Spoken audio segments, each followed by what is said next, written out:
Hi guys, Ricky Pope here, and today on the Christian Nerds Unite podcast, I'm joined by the great BB Nate, co-host of the Tatooine Sons Podcast, to give our review of The Batman, plus scripture and nerdy news as always, and we'll get to all of that right after this. 2022 is flying by so fast, and I just reviewed my goals for the year. It's not too late to set some effective goals for 2022 for yourself. And the Goal Process 101 ebook helps you do just that. With a straightforward process and practical exercises, you'll be guided to set the right goals for you and set out a plan to achieve them. Get your copy of the Goal Process 101 ebook by going to goalprocess101.com. Use CNU2022 at checkout to save 10%. Now, back to the show.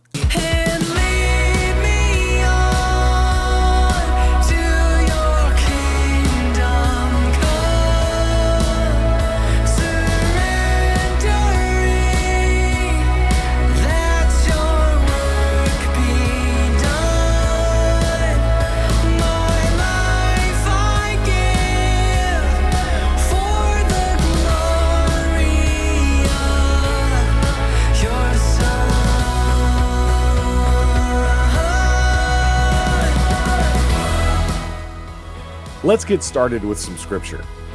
In the new Batman film, Robert Pattinson uses the line, "I'm vengeance," when people ask who Batman is.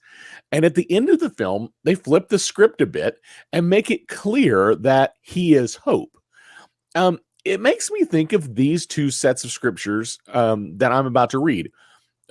Let's start with Romans. And Romans makes it clear that we are not to take vengeance into our own hands. Romans 12:19. Beloved, do not avenge yourselves, but rather give place to wrath. For it is written, vengeance is mine, I will repay, says the Lord. And in Isaiah, scripture says that we are to lift others up and give them hope. Isaiah 35:3-7. Strengthen the feeble hands, steady the knees that give way. Say to those with fearful hearts, be strong, do not fear. Your God will come.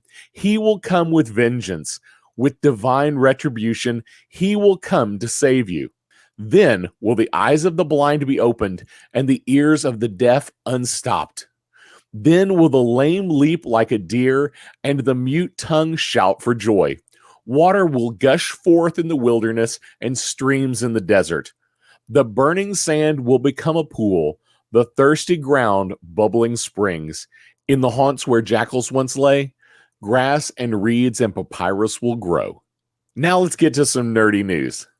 First, no surprises here, Doctor Strange in the Multiverse of Madness tops the box office in its opening weekend with over $187 million domestic and over $450 million worldwide.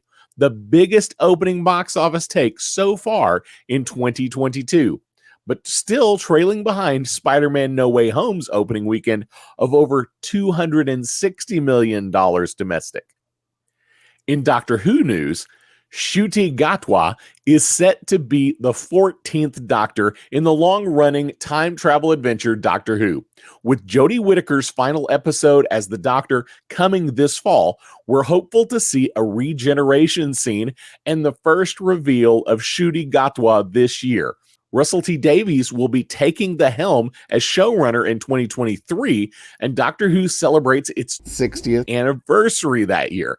Expect to see a big reunion episode, hopefully bringing David Tennant back, and maybe for the first time, the return of Chris Eccleston. Either way, 2023 should be a fun year for Doctor Who fans. Last week on Star Wars Day, May the 4th be with you, Disney Plus released the official trailer for Obi-Wan Kenobi, a 6-episode miniseries that follows Obi-Wan and his struggles to keep himself and young Luke Skywalker hidden from the Empire and Luke's father, Darth Vader.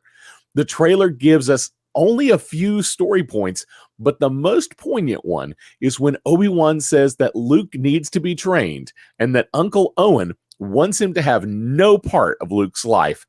I'm expecting we will dive deeper into some of the inner turmoil that Obi-Wan feels for the loss of Anakin to the dark side.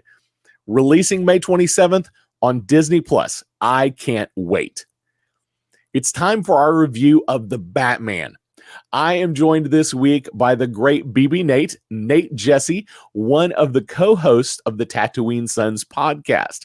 Nate is a huge Batman fan and recently interviewed Micheal Uslan, the executive producer of every Batman production since 1989. Nate and I give our impressions of the film, what we liked, what we did not like, and where we hope the next film will go. Let's jump right in. BB Nate, welcome to the Christian Nerds Unite podcast. It is so great to have you with us today. The great Nathan Jesse. I'm happy to be here. Always excited to talk about this. Awesome. Well, and as I said earlier in the show, we are going to be talking about The Batman. This is going to be our spoilery review. So if you have not seen it yet, just be warned, we are going to be in spoiler territory. For those who aren't aware, you can now see that on streaming services. And for those who have HBO Max, it's free right now. So go check that out. If you haven't watched it yet, just hit pause, go watch it really fast. Well, I mean, it's 3 hours, but go watch it and then come back fast-ish and then listen to our review. So let's just kick this off with just an overview of what you thought of the film in general. What were your initial thoughts of seeing the film the first time? I was just shock. If I was to sum it up in one word, shock is a good word for it. I saw it at the preview night, the one that happened a few days before it came out in IMAX, and I went to that, and I was all dressed up. I was full suit and tie. I was going as Court of Owls, but they didn't allow the masks, so I was just in suit and tie and everything, dressed up for the premiere, and I finished that movie just speechless. I couldn't speak for like 5 minutes afterwards. The credits were rolling, and they were trying to get anything out of me, and I was just sitting there laughing. I'm like, that was the greatest Batman movie I have seen. And I was super excited for this. I had the highest expectations for this movie. I dove into this and the behind the scenes. I read the book before it. I read everything I could about this movie. And so I had my own headcanon going into this, which is not a good thing to have. And so I was just had the highest expectations, and they were exceeded after this movie was done. I could not believe what Matt Reeves did with this story. I could not believe the cinematography looked like panels from a comic. I rewatched it on HBO Max a few days ago, and I was just like, this whole movie could be transferred into a graphic novel and it would work. Every shot is beautiful. And then the score by Michael Giacchino, everything about it was just so good. I was in the car, and it's an hour drive from the IMAX theater back home. So we were talking about it the whole time. And I was like, I've been thinking this whole drive, and I can't find one problem I had with this movie. And I was just in shock. I loved it so much. That's awesome. I absolutely loved this film.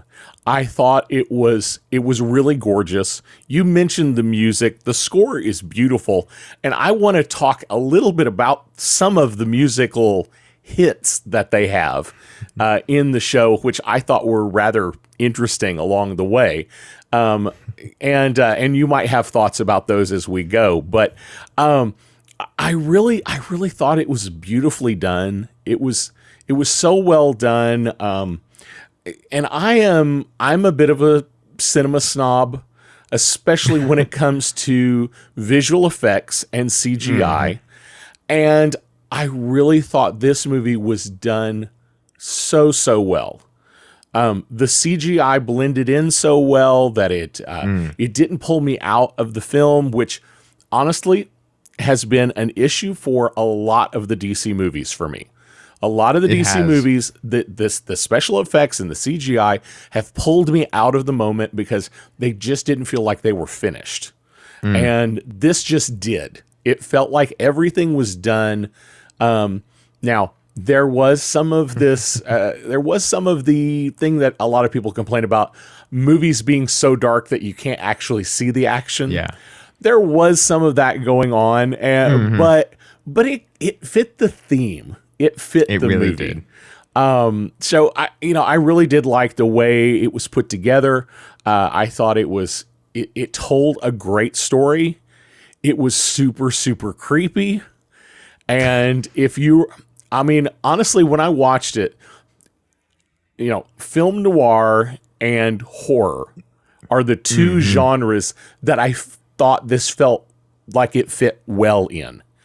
It definitely had some film noir feel. It definitely had some horror, and that dark police procedural feel that you get with a show like Criminal Minds, or more so movie wise, something like a movie like Seven, which I don't know if you've seen that or not. Oh, I've seen it a couple times. Okay, I have. Okay, I absolutely love that movie. David Being Fincher's at your age, I'm not sure I would have let you watch Seven. So we were sitting there one day and we were just like, my dad was like, we have nothing else to do. I know I really love this movie. Let's see. But if it gets too much, we're going to back off a little bit, because it is a very intense super intense movie. But yes, I watched it and I loved it. I love the detective stuff with it. Yes. It was slow and everything. And that transferred into this movie perfectly. When I heard that Matt Reeves was taking inspiration from that movie and Zodiac, which I've yet to see Zodiac, I was super excited to hear that, because I knew that was going to play into Batman perfectly with some of the stuff I've read in the comics. So I was super excited. Absolutely. That is a great, if somebody said, hey, we're going to make a comic book movie, but we're going to set it in a world that looks like Seven, that's what the Batman is. Yes. And it's done so well. So Matt Reeves and his choice for the Battison. Yeah. What was your initial thoughts when Pattinson was chosen to be the new Batman? Did you know much about him? Had you seen much of his acting prowess? I hadn't seen any of his acting before I heard that he was cast. I didn't watch the Twilight movies, and I still haven't. I take pride in that. I'm going to stay away from those for as long as I can. But I did not hear anything about it. And I was talking with my brother and my dad a little bit ago, and I was like, I didn't have Batman that I grew up with. The Dark Knight movies were kind of too much for me in the age of my growing up, and they were too dark, and so I didn't watch them at that point. So I was actually doing some calculations there, and I was thinking, you were like, either when Batman Begins came out, you were I wasn't even born yet. I was like born 2 yet. months away. Yeah, 2 months away from being born. So this is your first. This is your first Batman that is when you're really old enough to grab a hold of, this is in the theaters and this is my Batman. Exactly. I mean, I watched Batman v Superman, but I was at that point, I was one of those people that was like, DC can't do any good things. Marvel's the best. It'll always be the best. I was one of those people, and you wouldn't know that now, but I was. And so, I mean, I grew up with, that's why Andrew Garfield is my favorite Spider-Man. The nostalgia of growing up with him, I'll always love that. Yeah. But I didn't have that. And so I heard that he got casted, and I heard all of these overly negative reactions to it, and I was like, I'm excited to see what he does as a young Batman. I was excited. And then I remember we were standing in the movie theater in Colorado when the screen test images came out for his suit, and I had it on my phone, and I looked at it, and I grabbed Sam's shirt and I pulled him over, and I was like, this is going to be the best Batman yet. And that was 3 years ago. I'm like, this is the best suit we've gotten for this. I loved the collar. It worked so well. It reminded me of Batman 666 from Damian Wayne, the Earth 666. I loved it. I was so excited to see that. And so I've been a huge supporter of Robert Pattinson in this storyline and in this universe ever since I heard of it. And I didn't ever get the negativity, but a lot of that negativity stopped after the movie came out, strangely enough. I've even heard a few people say, I apologize for everything I said. I was wrong. You did an amazing job. And so I was super excited to see the positive reactions afterwards. Fanboys are absolutely the worst about any character ever. There is some weird belief that actors can't be anything other than what they were in their last movie. And Exactly. I don't understand that. I've always said I want to see what they're going to do with it. And I'm old enough to have seen Keaton in the theaters. Yeah, exactly. So, I was there when Keaton showed up. Now, I didn't go to some of the other ones because they were just horrible. But I've seen this, I wanted to see, okay, I'm going to give him a chance. And some of them deserved a chance and some of them didn't. But I always liked the take, it was, we're going to put our own little spin on who Batman is this time. So, when we had Ben Affleck, we had a 40-year-old or 45 or 50-year-old Batman. This is not the Batman that we saw in the Dark Knight trilogy. It just wasn't. It wasn't ever going to be, and it couldn't be. No. So when Pattinson came, was called, I was like, okay, I'm willing to give him a shot. I made all of the sparkly Batman jokes just because they're fun. They are, yeah. and when I make those jokes, they're tongue in cheek, and I really don't care. I want to see what he's going to do. And even like a lot of people gave Ben Affleck lots of flack. Affleck about lots of flack about being Batman, but I really enjoyed his portrayal. And I would have loved to see more of it. Oh, definitely. So, when Pattinson came out, and I was like, okay, let's see what this looks like. I did have the idea that this is definitely going to be a younger Bruce Wayne. This is going to be a moodier, broodier kind of movie. And, they didn't disappoint there. We definitely had emo Bruce Wayne. And any joke about this is going to be an emo Bruce Wayne definitely came true. It did. But it came true in a really, really good way. It was so well done, and it fit the character so well. And so let's talk about that. Now, I know I've heard your comments, but I'm going to have you share it with our audience. There's the question of, who is the Mask? Is the Mask Bruce Wayne, or is the Mask Batman? And what's your take on that, especially in this film? In this film, surely Bruce Wayne is the Mask. He doesn't even have Bruce Wayne developed yet, and I believe that in the comics as well. I think that Batman's who he was always truly meant to be, and Bruce Wayne is just somebody he has to be because he has to keep up appearances. And so, I mean, you see that in Batman Year One especially. And so in this film, it really worked well since Year One was a huge influence for how they were going to be treating Bruce Wayne. Even in Year One, he was a recluse. He stayed in his mansion. He did not go out at all. He was just really emo, like this movie was. And so if you read the comics or even watched the movie Batman Year One, you'd understand that was what this was supposed to be. And it worked super well for this character. And even at the point where he was going to the funeral, he just jumped into it.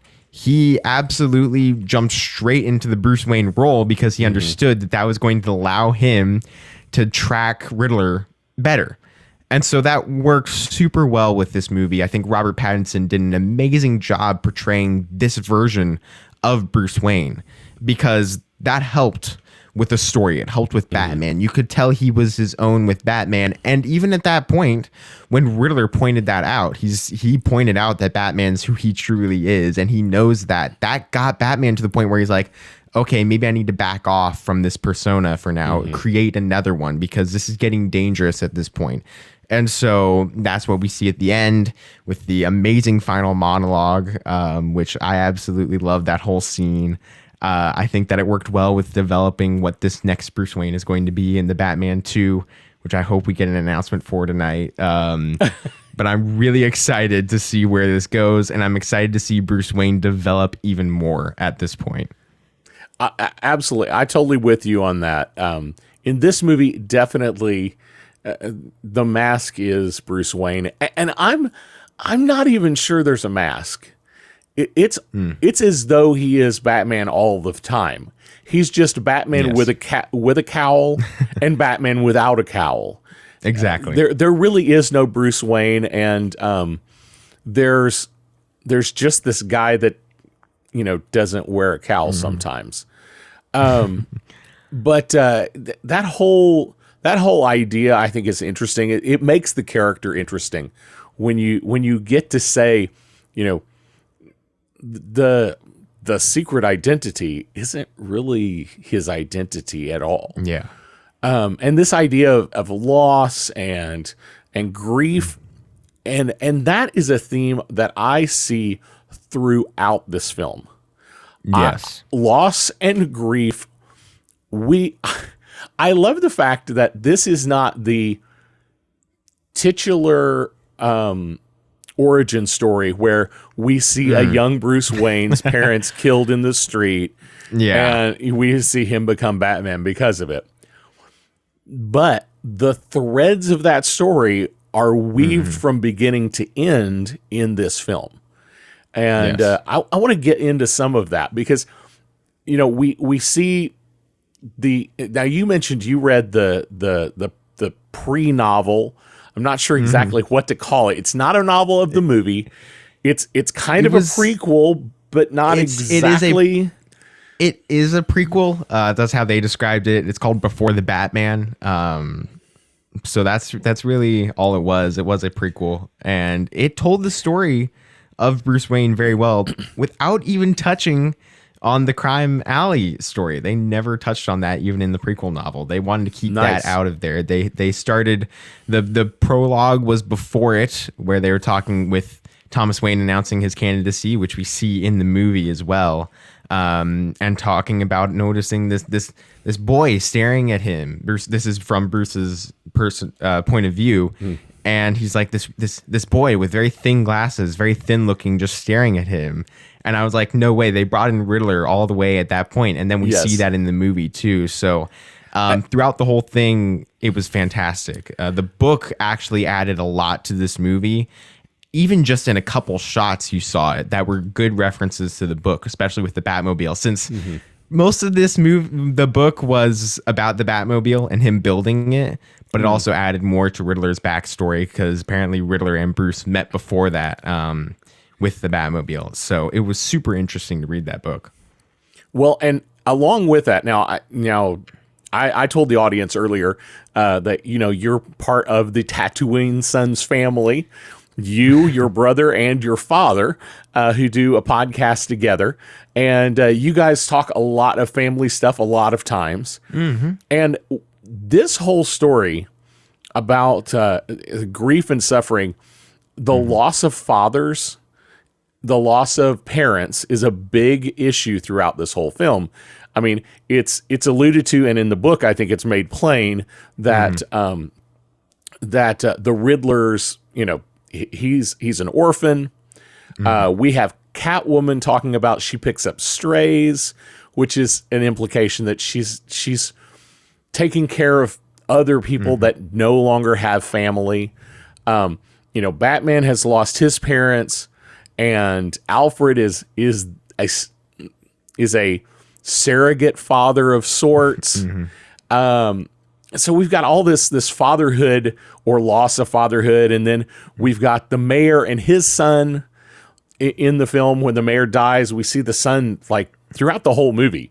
We keep getting close-ups of the son in his face, and the loss and Bruce connecting. And they allude to it seems to allude visually to Bruce connecting with the son in some way because of the loss of parent. And I think that is such a significant part of this movie, this idea of loss, that it even bleeds over into the music. Now, I know you love the score. Oh, yes. But there are a couple of specific songs in the film that kind of still go along with that same theme. You know, we start and end the movie with a Nirvana song, you know, where we've got a lead singer that's so depressed that he takes his own life at one point. Then we have the Ave Maria is throughout the film, weaved in and out, and that is this song of, you know, this religious song that has this haunting melody, and it's presented in such a haunting way, but oftentimes it is associated with funerals. And then at the moment when Bruce realizes that he is the next target. So this is, it's tied in with the funeral. It's tied in with the young boy who's lost his father. It's tied in with Bruce realizing that he was the next target, but he's not going to be the victim. It's going to be his surrogate father, Alfred. We actually hear a tune from this Requiem that was actually written for the composer's father, for his death. It wasn't performed at his death, but everyone suspects it was written in honor of his father that had passed away. So there's all of these little threads all weaved in that are even deeper and deeper. So that's kind of one of those Easter eggs that if you didn't know the tune, you would never know the story that this was a funeral requiem written in honor of the composer's father, happening while the funeral of a young boy's father is happening, and as Batman is trying to save his surrogate father, Alfred, from dying in an explosion. So there's just all these little Easter egg layers. Speaking of Easter eggs, there are tons in this movie. And obviously this one's my favorite one because it's so hard to see. But was there one Easter egg in this film that you were like, this is kind of my favorite thing that they buried in the film? This wasn't even confirmed, but I freaked out about it when I first saw it, and I'm still the only one that's really, I don't know, realized this or has a theory about it. But the man that is talking about the safety net at the funeral to Bruce Wayne has a lot of burns on his face. Strangely, they're noticeable, and he's not the same guy at the end, which I've seen a lot of people say he is not the same guy at the end that says, I'm vengeance to Batman. But when I first saw him, my gut reaction was that this was Garfield Lynn's Firefly. And I am still a strong believer in that theory, and it would be an amazing Easter egg to put that in this early on and have a different story for him, where it was his daughter that was lost that drove him to crime in a fire. And honestly, I would love to see that. And that has been my favorite. Like, I was rewatching it a few days ago and I saw that and I was still super excited to see that. And I always look forward to that scene to see if I can pick up on something else that could be a reference to Firefly, because I've always thought that character was underrated. So for those in our audience who may not know who that character is, tell us just real briefly who Firefly is. And we're not talking about brown coats here. No, he's a pyromaniac is a great way to put it, but he was covered in third-degree burns from a building that he was in being burnt down. He is kind of a person who thinks that Gotham hasn't done anything good for him and the city's failing everyone, so he goes and he burns down a lot of places. In some versions, he was an ex-firefighter, so that I wonder if they'll go there, but I think in this story, he's just going to be a regular civilian where he lost his daughter in a fire and he was also in that building but was able to get out, and that trauma could drive him to becoming Firefly, which I'd love to see. But we are having Firefly in the Batgirl movie as the main villain. So I don't know if they'll try to have two versions close to the same time. But we'll see. I don't know. I think that they're different enough to be a good way to go. Now, are there rumors that Pattinson is going to cross over? I think I heard rumors that Gordon is going to cross over. I don't think we'll have the Batman universe crossover into Batgirl because Batgirl is in the main DCEU continuity. We will see J.K. Simmons Gordon in Batgirl. That's the Gordon. Okay, that's right. But we will not be seeing Jeffrey Wright's Gordon, which, again, I love Jeffrey Wright's Gordon. Okay, but I heard something about Gordon crossing over, and I wasn't confused. I was a little confused, and I hadn't read through all of the notes to figure that out yet. Okay, so it's the main DCEU. Well, it is. So speaking of the DCEU, this definitely feels like it's outside of the DCEU. I really hope they keep it that way. I think that Matt Reeves will. He was in an interview a couple months ago, and he was asked, do you want to bring in Superman and Wonder Woman and all this stuff, your own version of them into this universe? And he said no. He's like, I don't want any of those superpowered people in this universe. He wants it to be grounded. He wants it to be realistic, and he wants it to be this Batverse, because he's adding shows to HBO Max. The Arkham Asylum and the Penguin show are already confirmed to be in the making. And he's wanting this to really just focus on the Bat family and Batman as a whole in this universe and not bring in the Justice League. I don't think, and when he was asked before the movie was come out if the DCEU is going to cross over into this, he was just very adamant in that it wasn't going to in this movie, and I don't think it ever will. I don't even think that he'll allow the Joker universe to cross over into this movie because he wants this to be his own thing, and I like that. He wants to create his own universe, and I respect that more than him just trying to grab some famous actors like Michael Keaton or Henry Cavill as Superman and just get a quick buck. He wants to make this his own creative stake in his filmography, I guess. Well, and honestly, I think that is the best thing they can do. The one thing that I think that DC has done well is standalone movies. When they've tried, I think they lack a driving force like Feige to create a cohesive universe. They've got a corporate mechanism that tried to create a combination, and it didn't work as well. So I think the best thing that they can do is create standalone movies and move forward with them. Because every time they do, they're fantastic. When they try to do one crazy crossover mess, it just gets messy, and it feels like too many fingers in the pot. So I'm hoping they don't do that. I'm with you. I don't think they will. If Matt Reeves can stand up to the corporates that are, the money is there. The proof is there. So if he can stand up to the corporates, then we'll get to see this, be something significant. As significant as the Dark Knight trilogy, and maybe better. I am hoping it's better. I do think that with the leadership change that has started to happen now at Warner Media and Warner Brothers, even with the Discovery merger, we're going to be seeing a lot more of DC coming into its own. There was a quote today by the CEO of what is now Warner Discovery saying, this is his exact quote. He said, let's just say we're going to be focusing on making DC a larger universe now.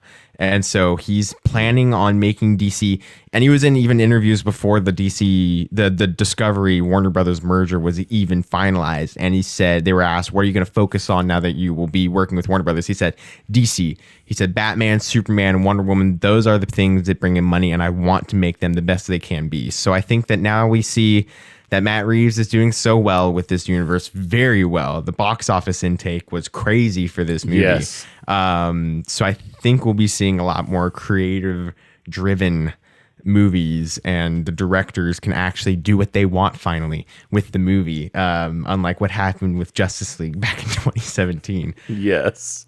I am right there with you. I can't wait to see what they come up with. I think it will be good. So where do you think this is going? What do you think the future is for the Batman, the new franchise? I think that in the next couple of movies, which we're supposedly getting a trilogy, at least they're hoping to make it just a trilogy for now. The money is there. And having other shows. It is. It really is. And I think that we'll be getting an announcement soon for the next movie and some news for the Arkham Asylum and Penguin show. We've already gotten the Penguin show confirmed.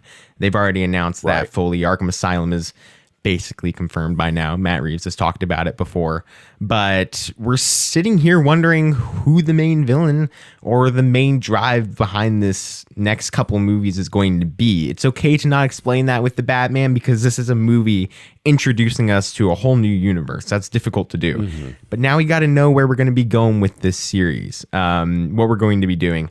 I think that the one thing that Robert Pattinson has talked about a lot, that Matt Reeves has talked about a lot, that even Paul Dano has talked about a lot, is the Court of Owls being a huge deal in this universe. They set it up perfectly in this movie, and a lot of people were like, it's not going to work out now that we know who killed Bruce Wayne's parents, but we really don't. Alfred isn't too sure of it. Carmine isn't too sure of it. And it's a case that Bruce hasn't cracked, which is a perfect setup for the Court of Owls being the main villains in at least this next movie. I think that we could see the reference of Catwoman at the end, the power grab, being a big deal for the court. They lost whoever they had in the mayor's office, and now they don't even have Carmine under the thumb, and Penguin's now up there, and then this good-hearted mayor is now up there. So they're losing control of Gotham very fast, and that's not something that they would want. So I think that they're going to be trying their best to remove Batman from this equation because he's making life very difficult for them. And I think that we will definitely see Barry Keoghan's Joker soon enough, at least in this next movie or in the third movie. Like I said before, I think we get more of a tease, more of a reveal in this next movie, maybe a couple more scenes with Barry Keoghan's Joker setting up him being the main villain of the third movie. And I do think we see either Jason Todd or Dick Grayson in Death in the Family for the third movie. I think that would really make the most sense because Robert Pattinson said that if he's going to have a Robin, he wants it to be the 12 or 13-year-old version and not like what we got in Batman and Robin or what we even got in Dark Knight Rises with Blake. I think that he really wants to, he said he would love to do a Death in the Family style run. And I think that this Joker lends himself to doing that run very well, doing that storyline very well. And I think having Jason Todd be the first Robin or whatever Robin just decides to be killed first, is going to lend itself to a better, more emotional story for Batman at the end of this trilogy, the final, the choice of stepping over that line or holding back and being true to what he promised in this end of the first movie, at the end of this, being the symbol of hope and not of vengeance. I think that'd be a good arc for Matt Reeves to complete towards the end of this whole series, and maybe another trilogy beyond that if they decide to do that. But I hope that Matt Reeves learns that if he needs to end it at 3 movies, he can and he should. Unlike The Dark Knight Rises, where it was still up in the air at the end of that, if it was going to be continued or not. I think he knows that if it's not doing too well at the point where it should end in the third movie, I think he should end it there. But I think that he's going to do an amazing job setting up whatever is going to happen. And I know that Joker is going to be in this. And Barry Keoghan did an amazing job in the deleted scene that we got, which is practically canon now since it was given to us through the canon website. Yes. So I have a feeling that it's going to be very important to the rest of the storyline. And if you haven't watched that deleted scene, it's worth your time to go find that and watch it. It's an interesting idea, and it is actually one of the extras that's available on HBO Max. So, okay. So you can watch it there. But so I'm right there with you. I think the Court of Owls definitely makes sense because of how much city control and the Gotham Project and how big a deal renewal was in this film, but it's not really, renewal is revealed as being this massive money grab by everybody, but it doesn't get fixed in this film. No, that's not resolved. It's just aware now. So that sets up this idea of, the Court of Owls. The Court of Owls, I think, lends itself well to the detective Batman more than the fighting superpowered bad guys Batman.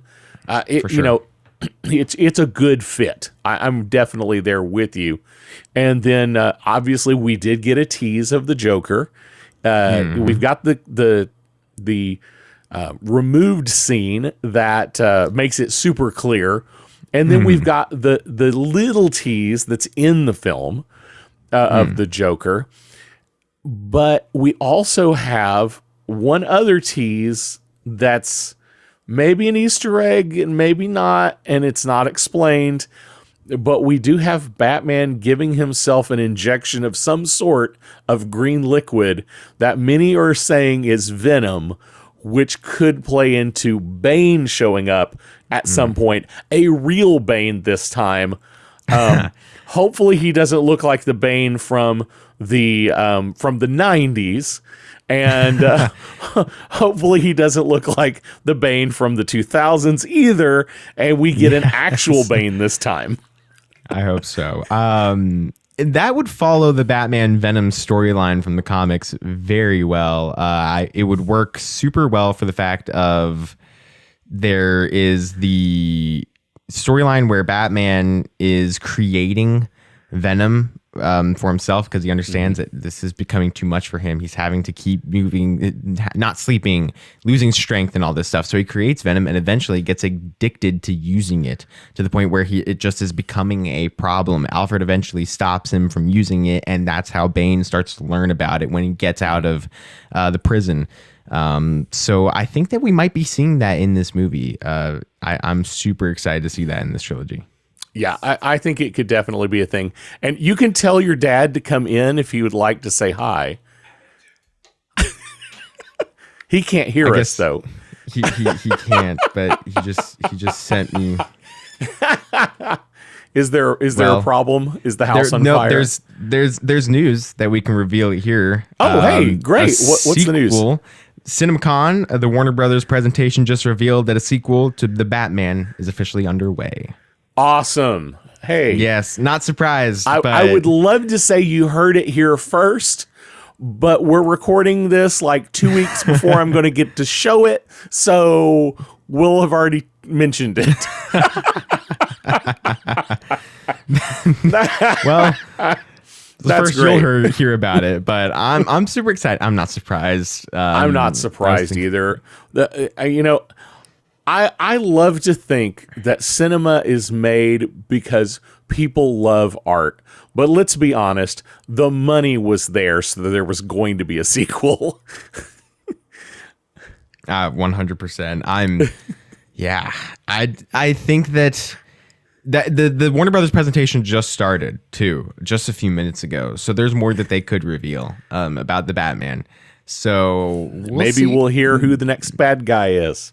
I don't know. Matt Reeves is That's there. awfully early. Matt Reeves, it is. It really is early. So I hope we hear something though. But I think that Matt Reeves will keep that under lock and key for a little bit. I'm just excited to hear that we're going to be having a sequel. That's awesome. Well, I'm super excited to see what the rest of the presentation will hold. I am too. I will definitely be watching it on a replay after we're done here. But anything else that you want to share about your experience with the movie? Or I know recently you had a great interview with one of the producers who's worked on every Batman movie since the Keaton film.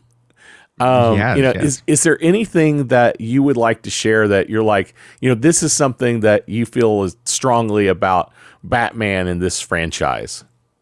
I think this franchise, and this was mentioned in the interview, this franchise is perfectly portraying Batman in who he is. A lot of the other movies have hit on this, maybe hinted to it, but this one's going full out. Batman's about hope. He is not about beating up on criminals or anything. And the ending monologue says that. And it's going full out with the hope. And that's why I have always appreciated Batman. That's why I got into the Batman comics, because of how much we can relate to him more than any other superhero, because he is completely human to us, and he deals with the same broken bones and scratches and cuts that we deal with. And so I think that seeing that in this trilogy and letting Matt Reeves tell that story, the amazing job that Matt Reeves did with the Planet of the Apes movies that he worked on, told really human stories and hopeful stories towards the end, bittersweet stories in the end. And so I'm super excited to see how he portrays hope, and I've always loved that is who Batman is, and they're going that direction fully with this movie, because we haven't seen that touched on all that much before. I'm right there with you. I love the idea that we start this movie with Batman being the Shadow, and he is vengeance. He doesn't ever say I'm Batman. He says I am vengeance. But then when those words are repeated back to him at the end of the film, it finally clicks that this something has to change. And that's where we finally see that hope that you're talking about come out clearly. Exactly. Yeah. I think we should wrap it up there. I know we could talk for another hour and a half on this, but absolutely. But I don't know that the audience would listen. But Nate, it has been fantastic getting to talk with you today. I love talking Batman with you. Next time a Batman movie comes out, I definitely want to have you back, and we'll do our review together again. But before I let you go, let us know where we can catch up with you and Tatooine Sons. Well, you can find Tatooine Sons on any podcasting service that you listen to. You can also find us on Facebook at Tatooine Sons SONS. Join the discussion group that we have on there, and also find us on Twitter, where we are the most active. Again, Tatooine Sons SONS. And at TatooineSons.com, if you can't find any of those other links, I'm sure there are links to everything at their website. Nate, it's been great having you on the show today. Oh, I appreciate it. It's been so much fun. I always love talking about Batman. I hope you can tell Nate and I had a great time exploring the world of the Batman. And hearing that a sequel was greenlit literally while we were recording was a nice touch. If you don't already listen to Tatooine Sons, the podcast, you should go subscribe right now. It's a great podcast, and they talk about a lot more than just Star Wars. And they are firm believers in Jesus Christ. A great group of guys over there. And I'll put links down in the show notes below. Well, that's all I have for you today. Don't forget to like, subscribe, click, follow, click the bell, whatever those links are, click all those links. That way you can keep up with us, and you'll get notified every time we put out new content. And you can find all of our social links to our YouTube channel, and all of our online store at ChristianNerdsUnite.com. And while you're there, check out the support tab. We would love to have you as a Patreon. If you listen to the Christian Nerds Unite podcast often, you know we love superheroes here. But we also know that our help only comes from God. So before you go, I do want to leave you with this blessing from Psalm 21. May the Lord answer you when you're in distress. May the name of the God of Jacob protect you. May he send you help from the sanctuary and grant you support from Zion. We'll see you next week. Blessings.